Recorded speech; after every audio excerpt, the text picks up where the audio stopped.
Hello.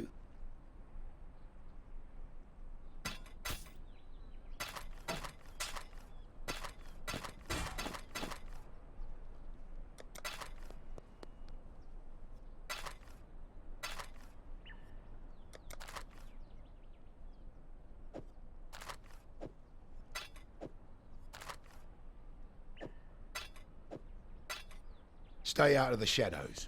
They bite.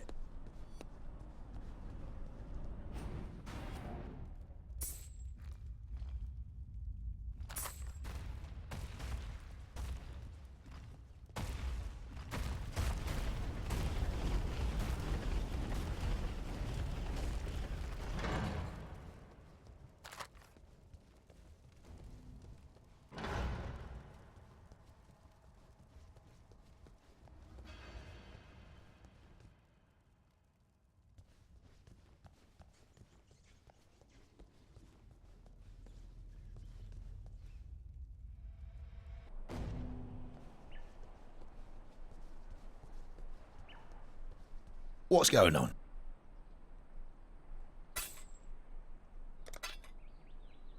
I was Clarissa's guardian angel back in Oriath. Put food on the table in return for a bit of light work. I try to keep her out of trouble as best I can here, but Sarn's full of secrets, and Clarissa's full of curiosity.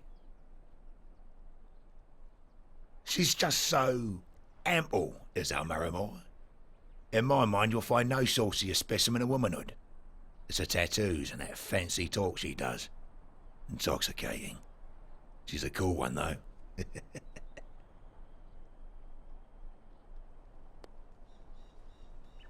Now, I'm no history scholar, but I know that Emperor Chittus was overthrown by Vaal of Thibris roughly 2.5 centuries ago in a so-called Purity Rebellion. Vaal was the shortest reign of any eternal emperor, about 5 years. The twist sort of that. Stay out of the shadows. They Maramor Patua greets you. I give you this, in recognition of Clarissa's return. She is the heart of this place, the only exile I've ever seen laugh in this twisted city's face.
General Gravisius demands absolute obedience from his blackguards, meaning he's surrounded himself with cowards and lackwits unable to lift a finger without orders. If you are able, traverse the river and murder Gravisius in his own barracks.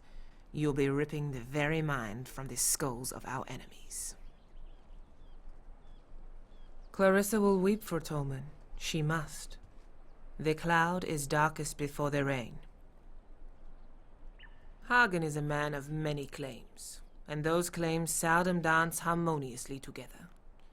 A lie is a death sentence in Makanui, so I was raised a daughter of truth. Hagen is a son of self-interest. He's no warrior nor spirit singer. He's a Korangi. I don't know the right word in Oriathan, but in Karui it means he who wins wars with false promises. It's an often told story among the Karui, how Vaal of Thebris bent his knee to my ancestor King Kaum and promised freedom in return for war. While Vaal raised his Purity Rebellion in the heart of the Empire, Kaum took Lord Lion-Eye's head and the southern coast all the way to the Siren's Cove. It was the greatest conquest the Karui had ever seen.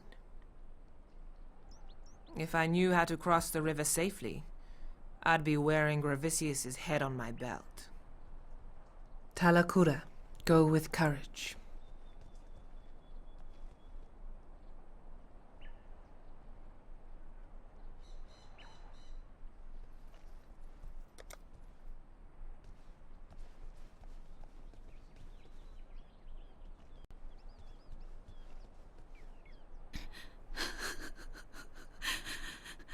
Poor Tolman. I made this bracelet for him when he first arrived here. Idiot said he'd never take it off. I called him a liar. He didn't, though. Not once. I need to give you something. I asked a lot of you out there in the slums. More than I should have. You tried. And that's all we exiles can ever hope to do.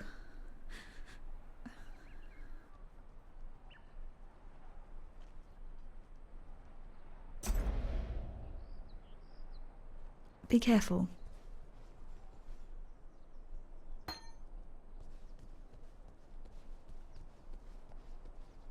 Clarissa pesters me with pity once more.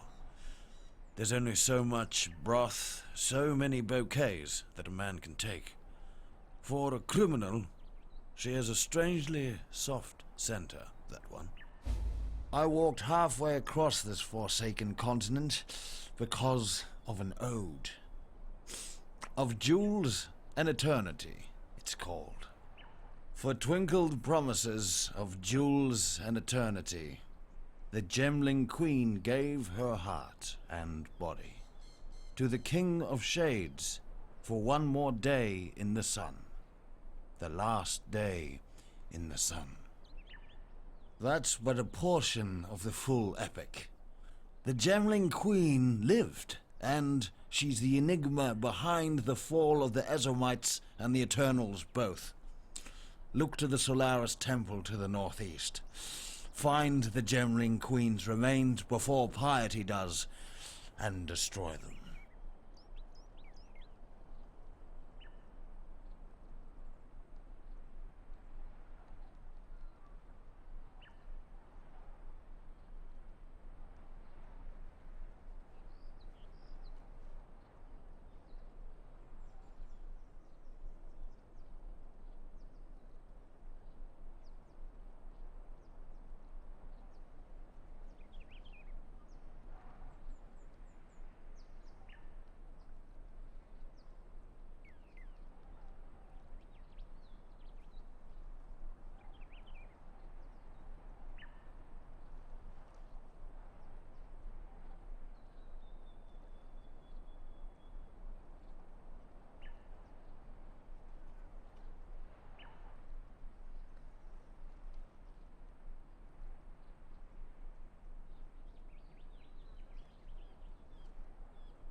Maramoa's sure of herself, and that kind of surety gets you killed in Sarn.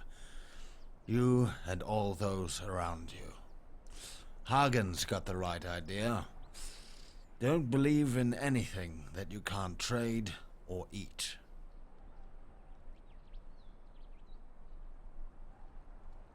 I wouldn't rely on Hagen in a fight, and I wouldn't put too much faith in what he says. But he has one highly useful asset. His obsession with self-preservation. If Hagen deems you of use in keeping his fat self alive, he'll do almost anything for you.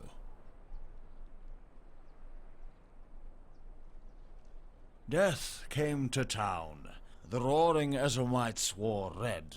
The red of blood, the red of the fray. Death came to town. The crying Ezomites wore black. The black of disease, the black of dismay. Death came to town. The silent Ezomite grey. The grey of twilight. The grey of decay. Only the Isles of Scoth were spared. Once a backwater of my proud civilization, now all that remains of the Ezomites.